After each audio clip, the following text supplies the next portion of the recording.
sesi di balik topeng orang percaya.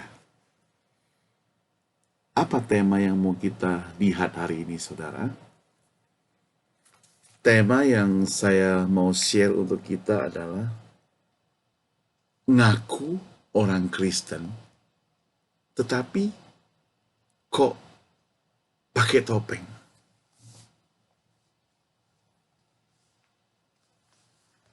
Saya ajak kita baca Roma pasal 13 ayat 12 ya. Hari sudah jauh malam, telah hampir siang. Sebab itu marilah kita menanggalkan perbuatan-perbuatan kegelapan dan mengenakan perlengkapan senjata terang. Saudara, ada orang bilang kecantikan itu natural. Terutama seorang wanita akan terlihat cantik kalau dia baru bangun dari tidur, saudara. Mengapa demikian? Karena pada saat itu beliau belum sempat bersolek. Beliau belum sempat berbedak. Belum sempat dempul-dempul wajahnya. Sehingga kelihatan naturalnya.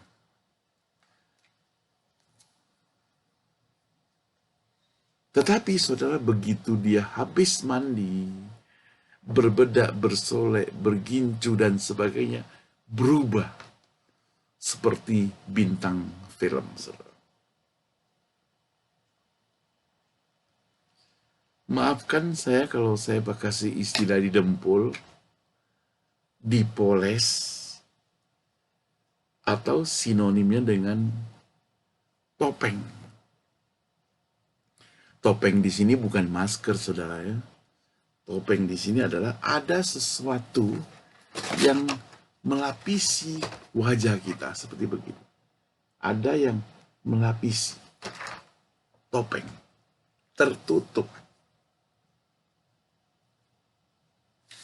Beberapa bulan lalu saya dikirim teman, ada foto-foto artis wanita yang cantik-cantik di dunia ini, yang terkenal, yang tersohor dalam keadaan belum bersolek.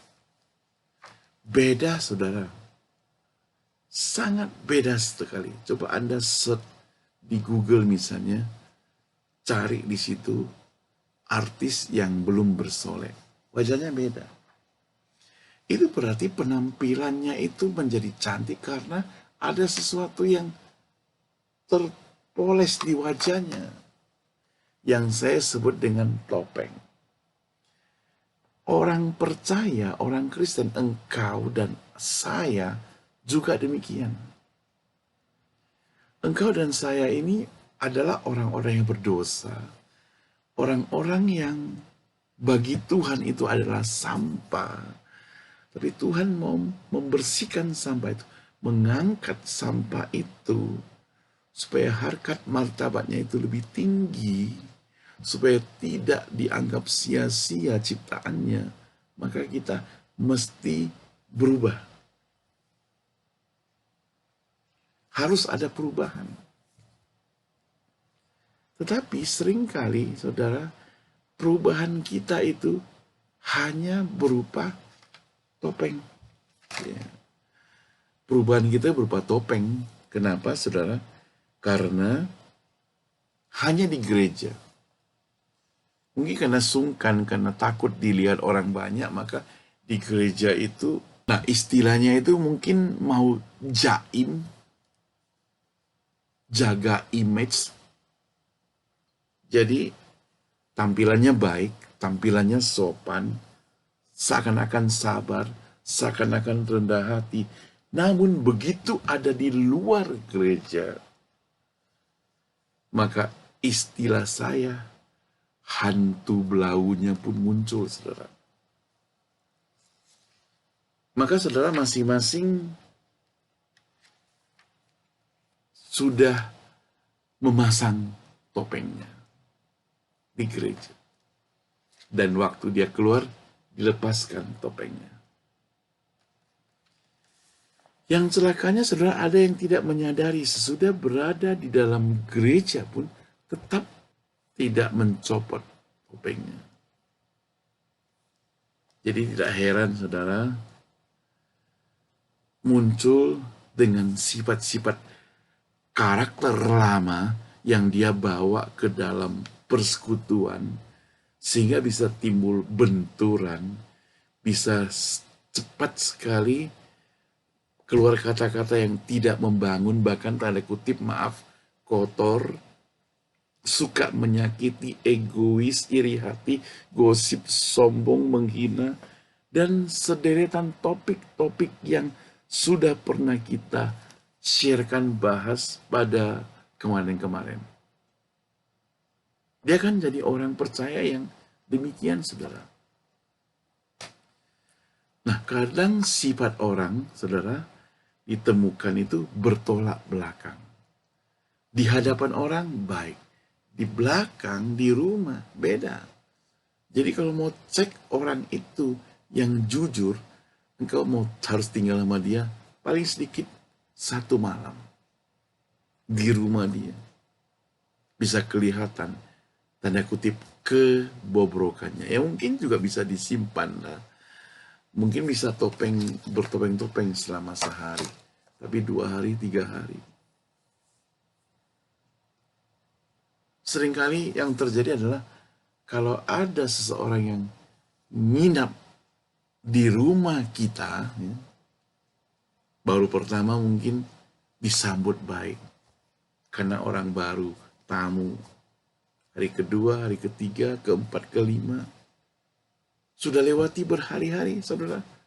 Jujur saja, ada banyak orang yang ngomel-ngomel, saudara. Ditanya kapan pulangnya, kok lama sekali ya.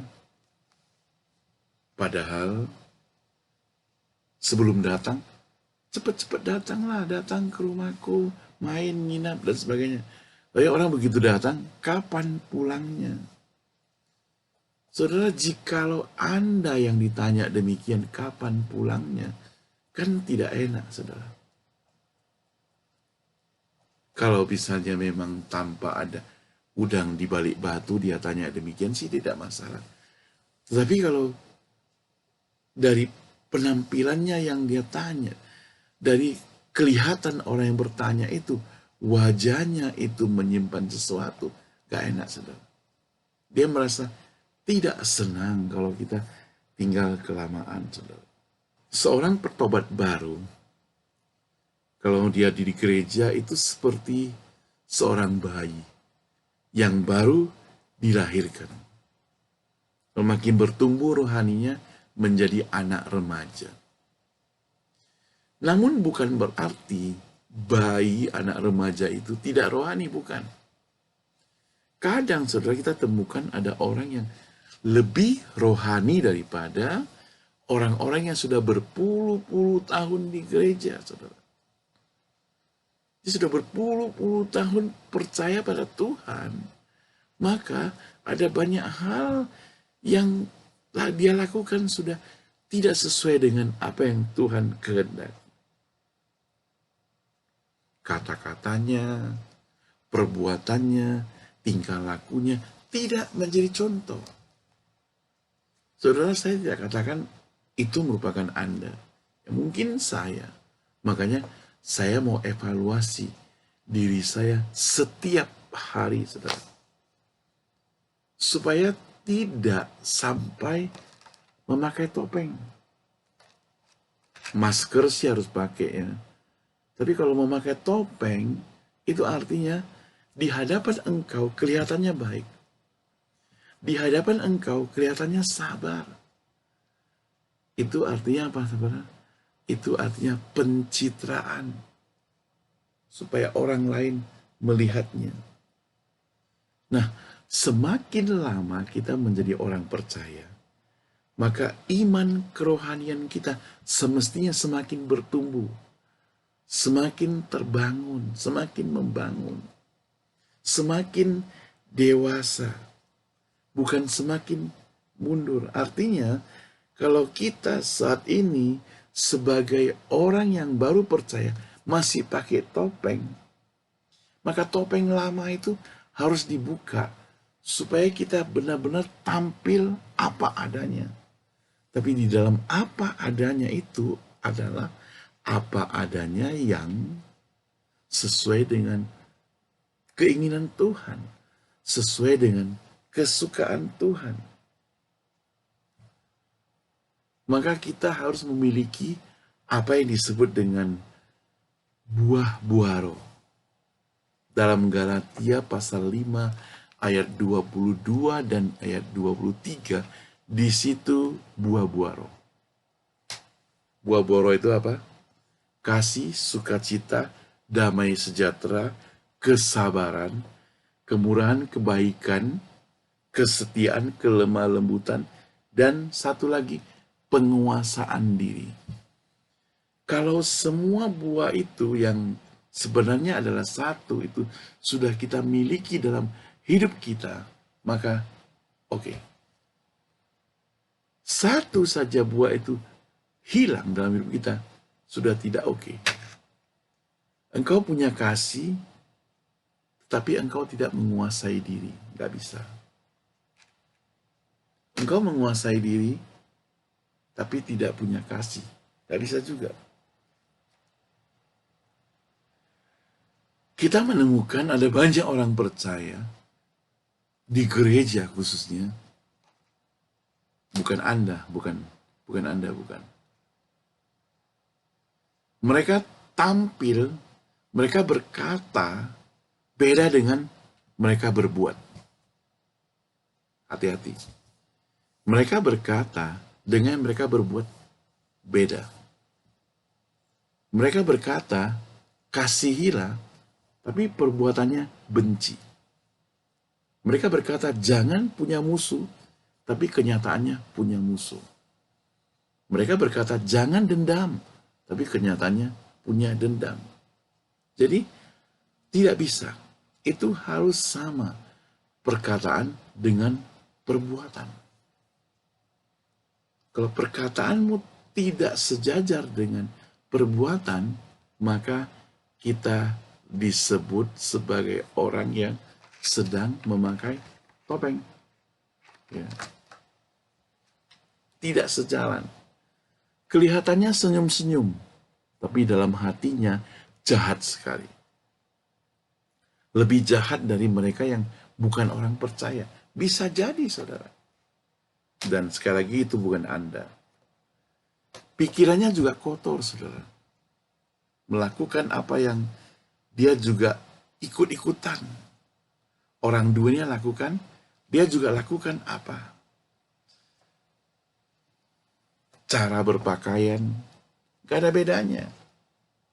Gaya hidup sekolah, gak ada kiranya. Potongan rambut juga tidak berbeda. Tapi sebenarnya hal tersebut bukan big deal, gak berdosa. Cuma, saudara, bagi orang-orang percaya yang masih jadul, yang masih kolot, mereka tidak tahan melihat hal yang demikian. Sehingga membuat mereka menganggap bahwa, orang ini hanya berkata, perbuatannya enggak. Apakah kita terlalu kuno jika melihat ada tingkah laku yang aneh-aneh dari orang percaya, lalu kita merasa tidak suka? Apakah kita termasuk orang yang kuno? Belum lagi orang gereja memperlakukan pegawainya dengan yang tidak senonoh. Kalau katakan tidak senonoh mungkin agak kasar. Memperlakukan pegawainya seperti budak belian. Dengan gaji yang murah, kerjanya harus setiap hari. Itu yang dilakukan. Kalau bisa dapat yang gaji murah. Padahal dia sendiri adalah orang percaya. Sudah jelas dia tidak bisa menyentuh hati orang-orang yang dipekerjakan itu karena sikapnya itu tidak mencerminkan kasih. Mari kita berubah sebagai orang percaya. Berikanlah perhatian kepada staf pembantu Anda melebihi, kalau bisa, rata-rata.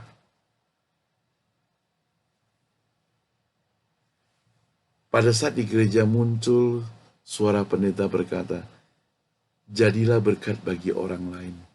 Kasihilah sesama manusia seperti dirimu sendiri. Ampunilah mereka yang menyakiti engkau. Maka suara pendeta ini masuk telinga sini, keluar telinga sini. Tidak demikian semestinya. Engkau harus buang topengmu, buang topengmu, kemudian apa? Hiduplah tidak lagi dengan kepura-puraan.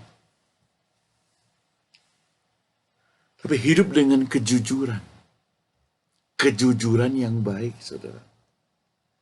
Saya tahu semua manusia punya kelemahan, semua manusia itu tidak sempurna, tetapi di dalam kelemahan itu kita mau memperbaiki, maka Tuhan melalui Roh Kudusnya sanggup memperbaiki hidup kita. Saudara, suatu hari Agustinus, itu bapak gereja, sedang berjalan di dalam sebuah taman. Hatinya sedang menderita karena kegagalannya untuk hidup dengan baik. Berkali-kali ia berseru dengan sedih, berapa lama lagi, besok dan besok lagi, mengapa tidak sekarang?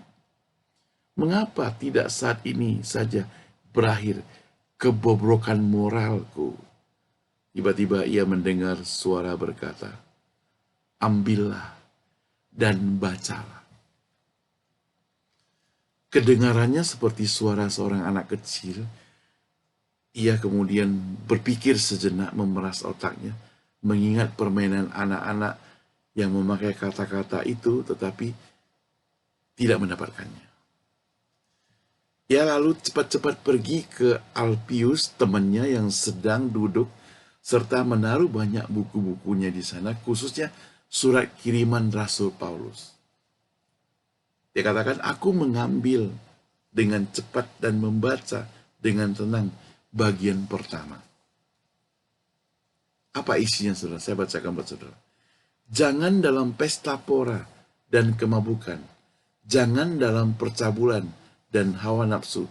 Jangan dalam perselisihan, iri hati. Tetapi, kenakanlah Tuhan Yesus Kristus sebagai perlengkapan utama dan janganlah merawat tubuhmu untuk memuaskan keinginannya. Agustinus mengatakan lagi, saya tidak ingin dan tidak perlu membaca ayat ini lebih lanjut. Maka dengan berakhirnya kalimat itu, seolah-olah sinar jaminan itu tertuang dalam hatinya. Semua bayang-bayang keraguan tercerai-berai. Dia meletakkan jarinya di halaman buku itu, kemudian dia memandang Alpius dengan tenang, menceritakan pengalamannya itu. Dia katakan, aku harus tinggalkan perbuatan buruk. Siapakah Anda hari ini? Mari kita evaluasi diri kita. Mari kita bercermin. Apakah di wajah kita masih terpasang topeng? Apakah topeng kita belum tersingkirkan?